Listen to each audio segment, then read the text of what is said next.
আজ অনেক দিন পর তোমাদের সাথে আমরা একটা নতুন ব্লগ শেয়ার করছি। থাম্বনেল আর ইন্ট্রো দেখে তো বুঝেই গেছো যে ব্লগটা কী নিয়ে।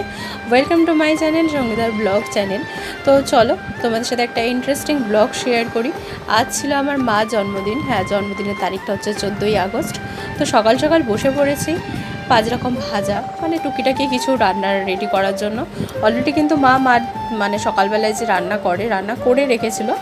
তো তার মধ্যে কিছু কিছু রেসিপি আমি আর বোন দুজনে মিলে চলো কী করবো ভেবে না উঠতে পেরে 5 রকম ভাজা আর একটু পায়েস বসিয়ে দিয়েছি। আর হ্যাঁ, ব্লগে কিন্তু আরেকটা ইন্টারেস্টিং, আমাদের সেকেন্ড বার্থডে গার্ল, আমার দিদির মেয়ে, যার 1 বছর পূর্ণ হয়েছে। হ্যাঁ, সেম দিনে নাতনি আর দিদুনের দুজনেরই বার্থডে।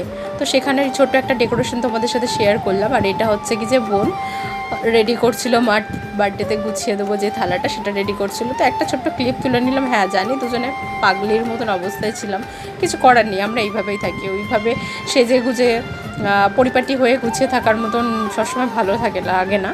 তো যেরকম ছিলাম সেইভাবে একটা ক্লিপ তুলে নিলাম। তারপরে চলো ফোকাস করো থালাটা কীভাবে রেডি করলাম। তোমাদের কেমন লাগলো অবশ্যই কিন্তু জানিও থালাটা কেমন গুছিয়েছি।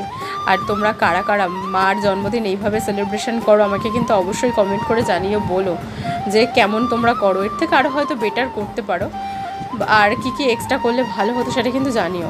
তো এখানটাতে যথারীতি মাই রান্না করেছিল ইলিশ মাছের ঝোল, বেগুন আর আলু দিয়ে পাতলা যে ঝোলটা খুব ভালো লাগে। তো সেটার সাথে আমি একটু ভাজা আর পায়েস করে দিয়েছিলাম, আর চকলেট আর কেক দিয়ে ডেকোরেশন করেছিলাম। তো তোমাদের কেমন লাগলো সেটা কিন্তু অবশ্যই কমেন্ট করে জানাবে। আর চলো এবার মাকে দিয়ে দিয়েছি। এবার মা বসে পড়েছে, বসে মা বলছে কি হচ্ছে, এরা আমার বয়সটা যেন কমছে দিনকে দিন, মানে যথারীতি যেটা মা বাবা সবাই বলে থাকে। তো তাও আমাদের যেটুকু নিচ্ছে সেটা তো করবো। আর সন্ধ্যাবেলা একটু ছোট্ট কেক আমার বড়মাসাকে দিয়ে আনিয়ে রেখেছিলাম। তো এই যে স্যার ওইদিকে বসে আছে, তো ওকে দিয়ে আনিয়েছিলাম। তো সেইটুকুনি একটু ছোট্ট সেলিব্রেশন করলাম। তোমাদের ভিডিওটা কেমন লাগলো সেটা কিন্তু অবশ্যই জানিও।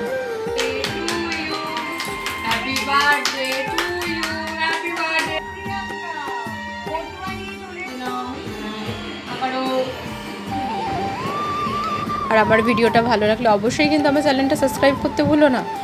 আর তো জানো সাবস্ক্রাইব করলে কি করতে হয়, লাইক শেয়ার কমেন্ট সবটাই কিন্তু মনে করে দিও। আর আমার নেক্সট ব্লগ খুব তাড়াতাড়ি তোমাদের সাথে শেয়ার করব।